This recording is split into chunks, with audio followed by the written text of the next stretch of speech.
Hello everyone, hope you're doing well. Today we're back in War Thunder looking at a new aircraft from update 1.79. This is the Ki-32. It's a rank 1 battle rating 1.3 Japanese aircraft, and you'll find it here along with the likes of the D3A1, the Ki-27 Otsu, and of course the A5M4. All of these aircraft being at 1.3 for the Japanese. The X-ray shows us that this machine has a HA9 2B 12-cylinder inline, which is liquid cooled. Therefore it has the liquid cooling system right here, oil cooling system right here, some non-self-sealing fuel, and then all of this fuel in the wings as well. On top of this you have a 7.7mm offensive armament, which isn't sat in the center, so you do have to worry about convergence, and this takes the place of another fuel tank, so it's nice to get some offensive armament even if it is just one gun here.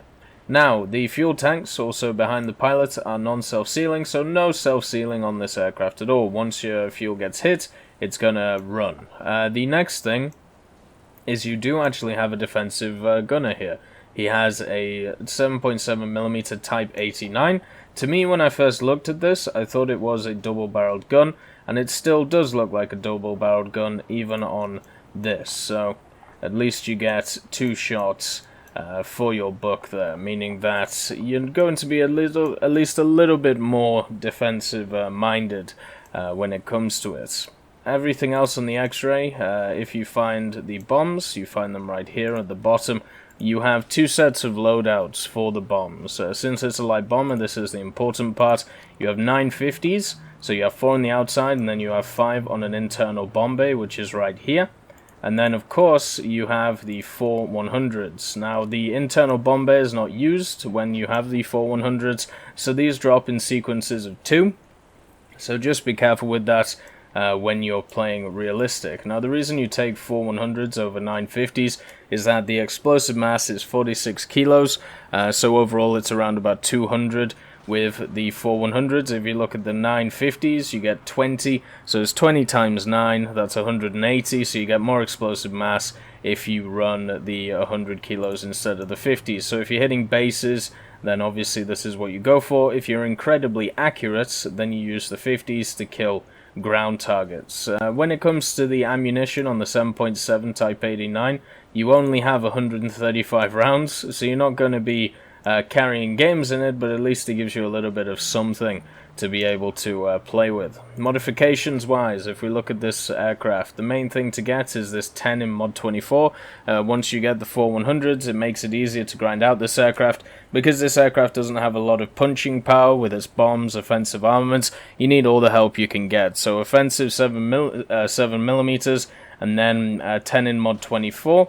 You change your belts to universal. If you are a little bit more adventurous, you go for stealth, but for me, the muzzle velocity on these 7.7s is really low, so I need that tracer belt to be able to see what's going on.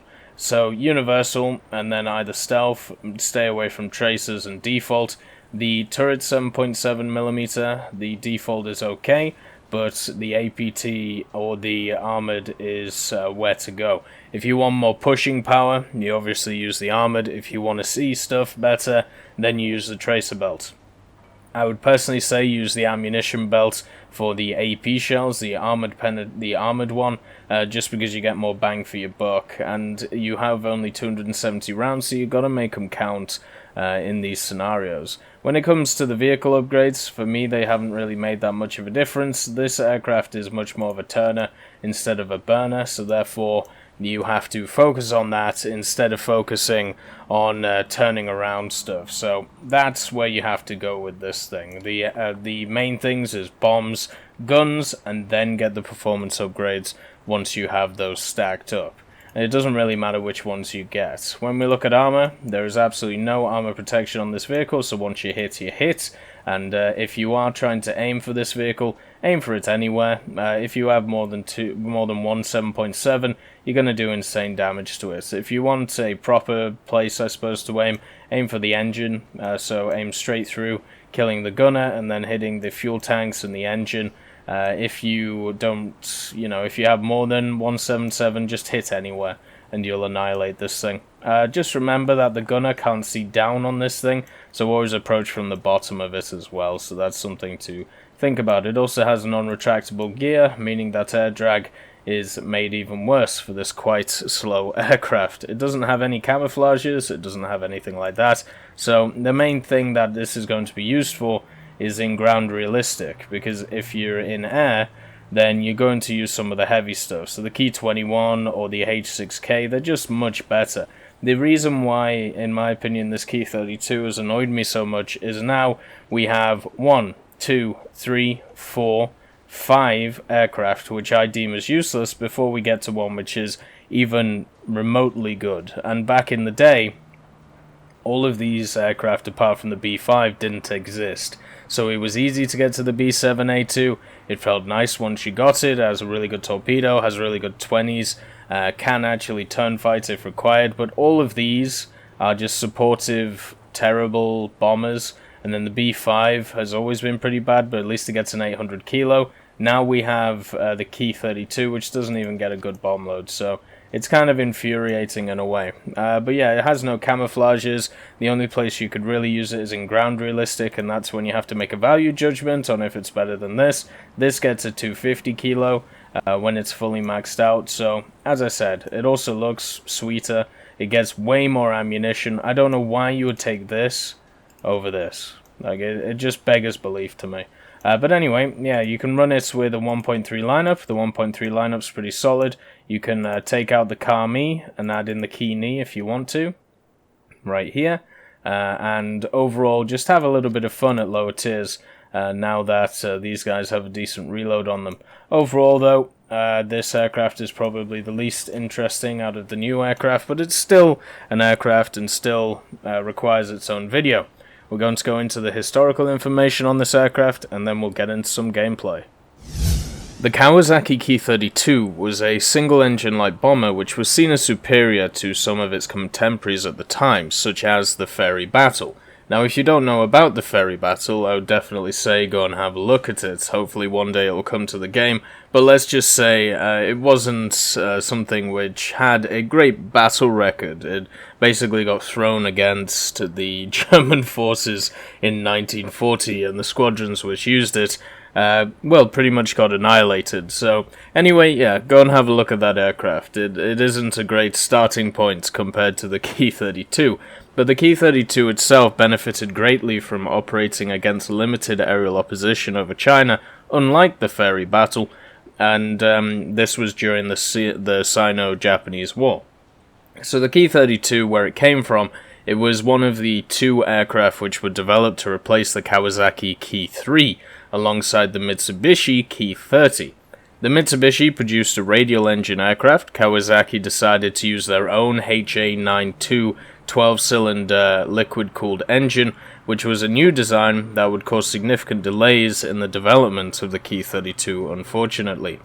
The prototype of the Ki-32 made its maiden flight in March 1937, and it was a mid-wing cantilever monoplane which had a fixed spatted undercarriage, carrying one fixed forward-firing 7.7, as we see on the design in War Thunder, and one flexible rear-firing 7.7mm machine gun.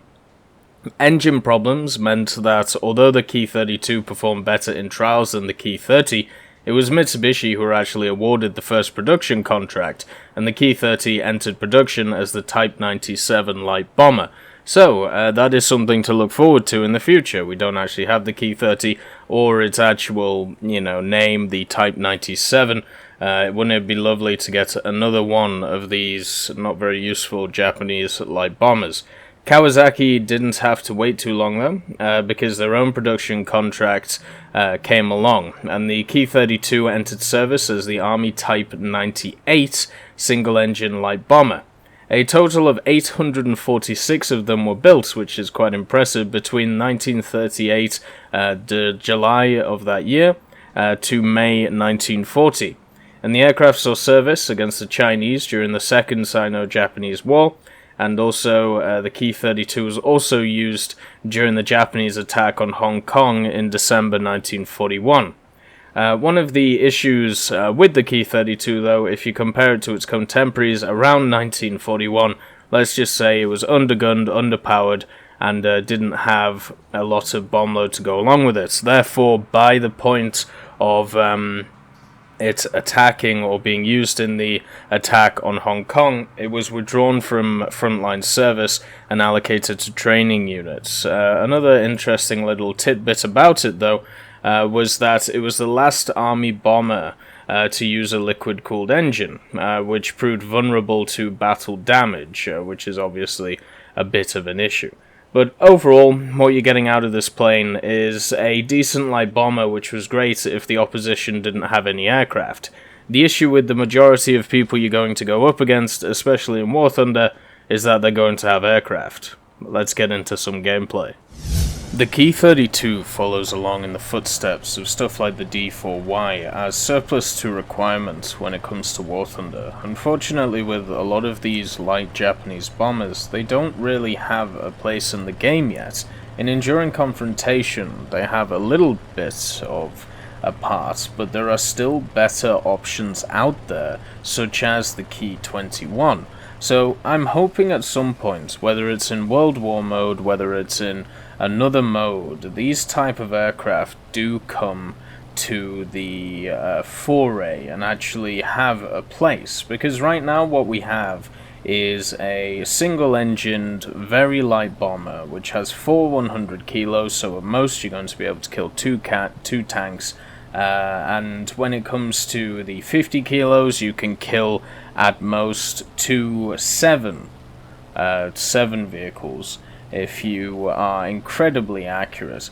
And overall, with the machine, that's not going to happen 99 times out of 100. Instead, what you're going to do is you're going to bomb a base, or you're going to get killed before you even get to that base. And to defend yourself with 177, I mean, that's okay, but then you've got to realize that your pilot has no armor, so you're going to get pilot knocked a lot, even if you have a really high vitality pilot. On top of that, your maneuverability, even though it's good for a light bomber, is terrible for a fighter, so you're going to get outmaneuvered. You have a decent dive speed of 560, but that's still outdone by a lot of aircraft you'll face.